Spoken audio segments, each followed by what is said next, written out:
하위 10%, 5% 안에 들어야 된다까지 뭐 이렇게 강한 주장을 하기도 한 겁니다. 자, 그러면서 예를 든 사람이 있습니다. 바로 민주당 공천 논란과 관련해서 비판의 목소리를 높였던 사람, 탈당한 그분, 김영주 의원. 한동훈 위원장은 김영주 의원에 대해서 다른 평가가 있었습니다. 이렇게 얘기합니다. 김영주 국회 부의장님은 대단히 합리적이고 상식적인 분인 것으로 저는 기억합니다. 제가 법무부 장관을 할 때 안민석 의원이 황당한 소리 할 때 국회 부의장으로서 사회를 보신 적이 있거든요. 그분이 민주당이시잖아요. 그런데 대단히 품격 있게 제지하시더라고요. 자, 대단히 합리적인 분이라고 얘기를 했어요. 김영주 의원이. 어떤 일이 있었길래. 이 장면 다시 한번 보시겠습니다. 내년 총선 술 마십니까? 제가 여러 번 말씀드렸는데요. 저 제 임무를 다 하겠습니다. 정치하실 거죠? 그런 문제를 대정부질에서 물을 거는 아닙니다. 뭐 의원님은 출마하십니까? 네, 저는 하죠. 잘 되길 바라겠습니다. 그런 답변 태도가 문제입니다. 참가는 국회에 지금 싸우러 온 것이죠. 사과하십시오. 사과를 받기 전에는 질의를 하지 않겠습니다. 그렇게 하십시오. 의장님께서 이 법무부 장관에게부터 주의를 주시길 바라겠습니다. 그리고 사과를 받아주시기를 바라겠습니다. 제가 처음에 법무부 장관 나오실 때부터 질의하는 거나 답변하시는 걸 지켜봤습니다. 근데 오늘 안민석 의원님께서 정치 출마부터 물으셨습니다. 적절한 질문은 아니었다고 생각을 하고요. 안민석 의원님께서 남아있는 시간 대정부 질의에 맞는 질문을 해주시고. 저 때가 이제 국회 부의장 시절인데 어떤 상황이었어요? 이 대정부 질의 상황이었는데요. 한동훈 법무부 장관에게 안민석 의원이 대정부 질문을 하기 직전부터 바로 출마하십니까? 이런 걸 물은 겁니다. 저 때 그런 게 막 관심이 있었어요. 예, 물론 뭐 장관이 이제 출마를 하느냐 여부가 관심이긴 했는데 이게 대정부 질의를 하는 상황에서 법무부를 상대로 그 국회의원이 질의를 하는 과정에서 과연 적절했느냐 에 대한 문제도 있었거든요. 그 부분에 대해서 한동훈 위원장이 이 자리가 적절하지 않은 것 같다. 그런 질문을 받기에는 이렇게 항의를 했음에도 불구하고 안 의원이 거듭 할 거죠 이런 식으로 물어서 결국에는 김영주 부의장이 제지를 했던 질문을 제대로 해달라 이런 취지로 제지를 했던 그런 상황이었습니다. 예.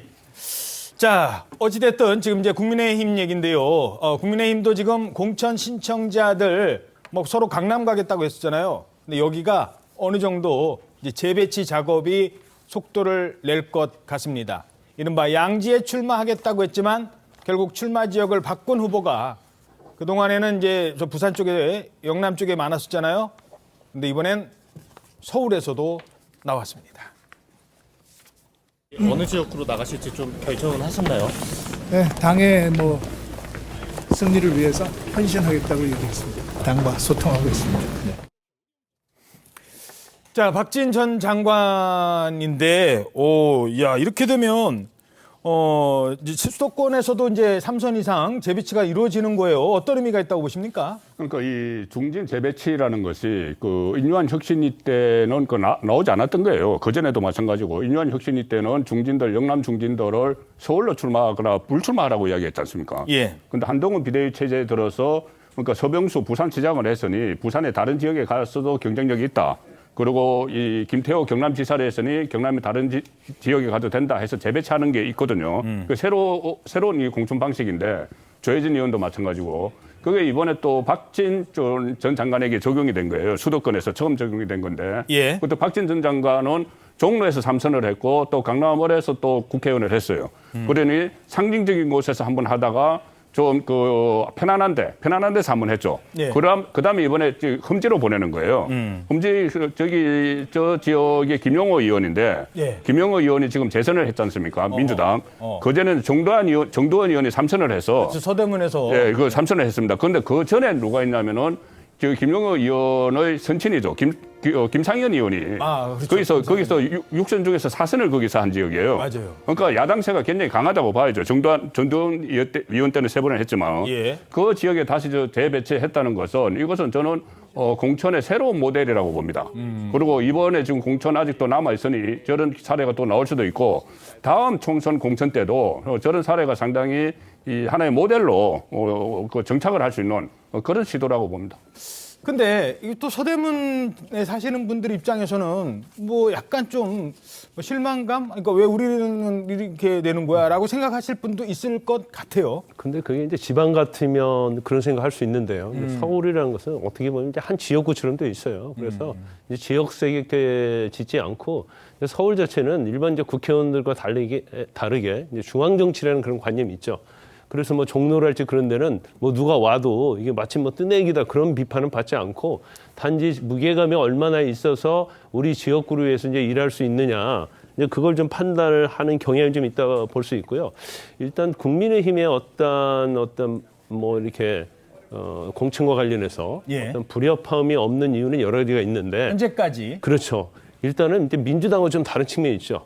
일단 비선의 어떤 여론조사일지 이런 걸 근거로 해서 그만두라고 하지 않아요. 어허. 그다음에 두 번째는 출처불명의 여론조사가 없다. 그렇죠. 그다음에 험진대 재배치할 때요. 그냥 재배치가 아니고 어느 정도의 열심히 하면 당선을 할 수 있는 곳으로 재배치하는 거예요.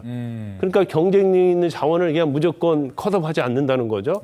그래서 오히려 이 자원을 활용한다고 볼 수 있고 그다음에 이제 제일 중요한 것이 이런 거죠.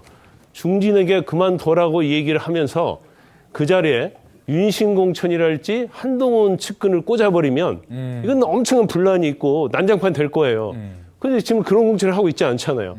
그러니까 이게 대비가 되면서 자객 공천이 없다. 그렇죠. 순조롭게 지금 국민의힘 공천은 뭐 이루어지고 있다 이렇게 평가할 수 있는 거죠. 예. 물론 현재까지는 이라는 단서는 달아두기로 하겠습니다.